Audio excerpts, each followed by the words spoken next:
Bonjour à tous, aujourd'hui on se retrouve pour une nouvelle vidéo où on va parler d'un argument qui arrive souvent dans les raisonnements d'analyse, cette étape-ci en particulier. Alors l'analyse, c'est la science des inégalités. En effet, pour définir la limite, il faut les inégalités et à partir de la limite, on fait tout, dérivation, intégration. Ce que Jean Dieudonné disait, c'est que l'analyse, c'est majorer, minorer, approcher. Et aujourd'hui, c'est ce qu'on va faire avec cet argument majeur qui arrive dans bien des raisonnements d'analyse. Peut-être que votre professeur un jour a fait ce raisonnement, a pris un epsilon strictement positif et est arrivé à cette étape dans le calcul et a dit, comme c'est vrai pour tout epsilon strictement positif, alors on peut en déduire que f de x est inférieur à g de x.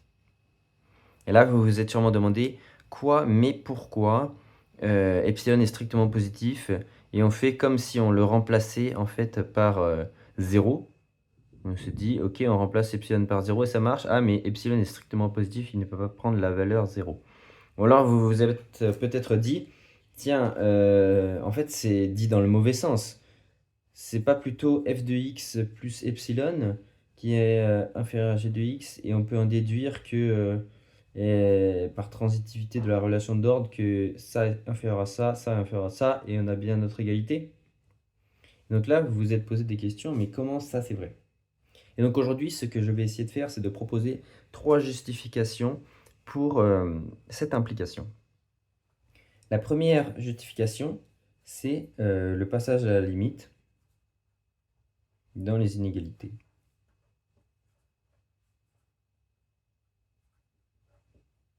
Donc ici, c'est comme si on avait une fonction de epsilon à gauche, une fonction de epsilon à droite. On passe à la limite quand epsilon tend vers 0, et on obtient cette inégalité.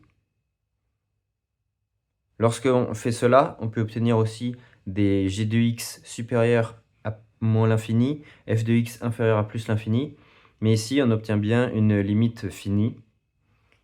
Cet argument est rapide, très rapide, et donc il ne permet pas forcément de bien comprendre ce qui se cache derrière ce tour de magie, comme on pourrait dire.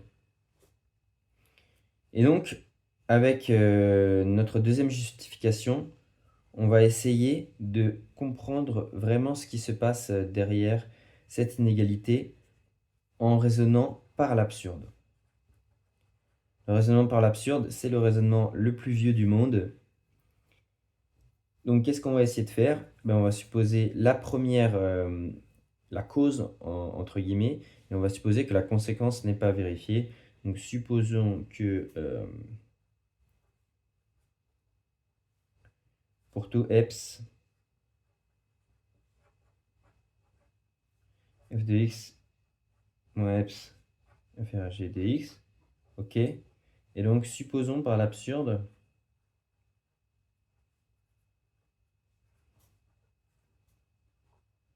que f de x est strictement supérieur à g de x. Et donc là, ça peut être bien de faire un petit dessin, une petite droite des ensembles réels pour nous aider à raisonner. Donc ici, si on a f de x plus grand que g de x strictement, ça veut dire qu'on peut placer un f de x juste ici, un g de x juste là, et l'espace entre les deux signifiant que l'inégalité est stricte. On n'a pas le droit de les coller et de les mettre au même endroit. Ensuite, on suppose cette chose-ci, que tous les f de x moins epsilon sont inférieurs à g de x. Ok? Donc, par exemple, si on prend un epsilon qui est là, plutôt je veux dire un epsilon qui fait cette distance-là, ici on a f de x moins epsilon, qui est bien inférieur à g de x. Et là, vous voyez tout de suite le problème. Si on prend, on va l'appeler epsilon 1, epsilon 2, qui est juste ici, ici on a un f de x moins epsilon, donc moins epsilon 1 moins epsilon 2, qui se retrouverait coincé entre f de x et g de x, et à ce moment-là, on aurait f de x moins epsilon, qui serait non pas inférieur à g de x, mais strictement supérieur. Et donc, le raisonnement serait absurde. Donc ça, c'est une preuve un petit peu avec les mains. Et il y a juste besoin de trouver un epsilon 2 qui convient. Normalement, ça ne devrait pas être compliqué. On voit bien qu'ici, je prends la moitié de la distance entre f de x et g de x. Donc, il convient de poser epsilon 2 égale f de x moins g de x sur 2.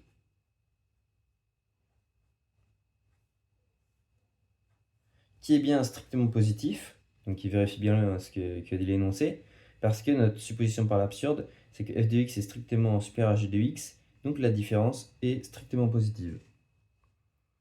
Et donc maintenant, on va calculer f de x moins epsilon 2.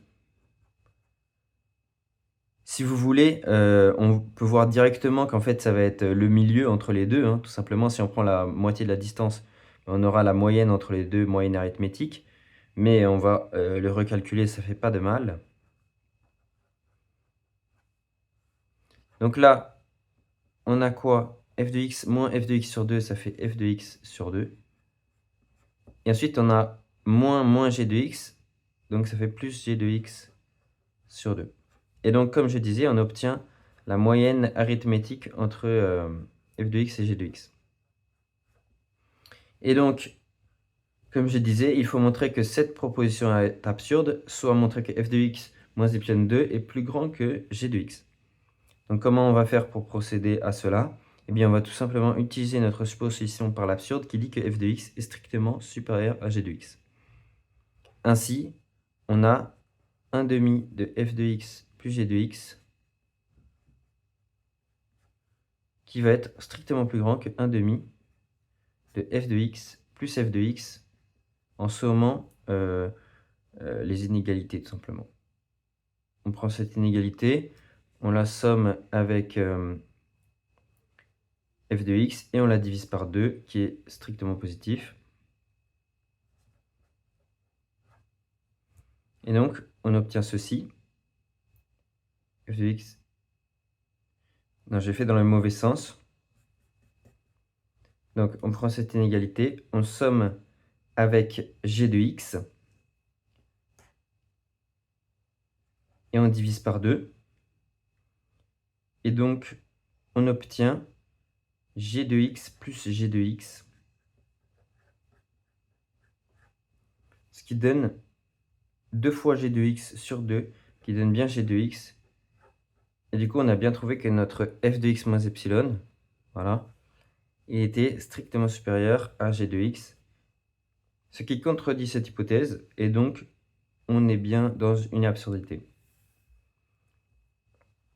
Maintenant, le troisième argument que je vais proposer, c'est quelque chose d'assez extravagant, qui est lui aussi relié à la notion de limite, et que j'ai trouvé par moi-même, et que je trouve assez élégant. Ça va être d'utiliser une borne inférieure.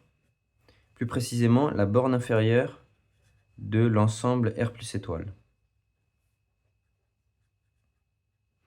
Alors, qu'est-ce que je veux dire par là? C'est que si, pour tout x appartenant à R, pour tout eps supérieur à 0, f de x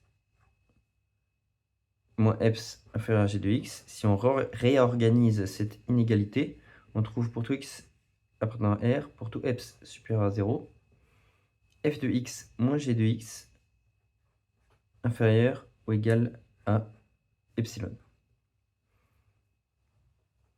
Et là, qu'est-ce que ça veut dire concrètement?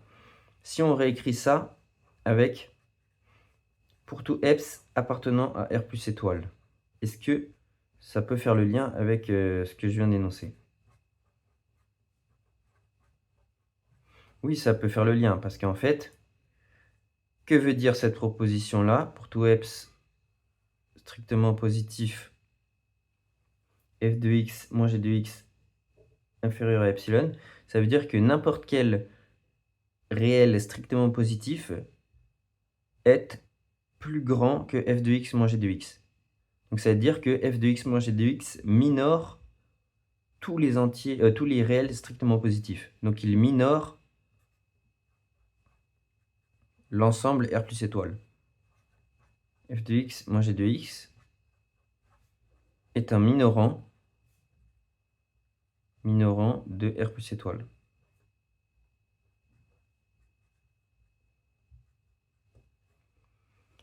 Et on va utiliser la propriété de la borne inférieure de R plus étoile. La borne inférieure de R plus étoile, c'est quoi? C'est 0. Hein, je rappelle, c'est 0 plus l'infini.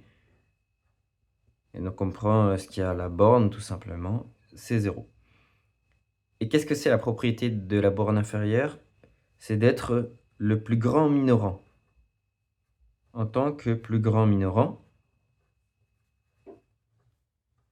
donc on a 0 qui va être supérieur à tous les minorants de R plus étoile.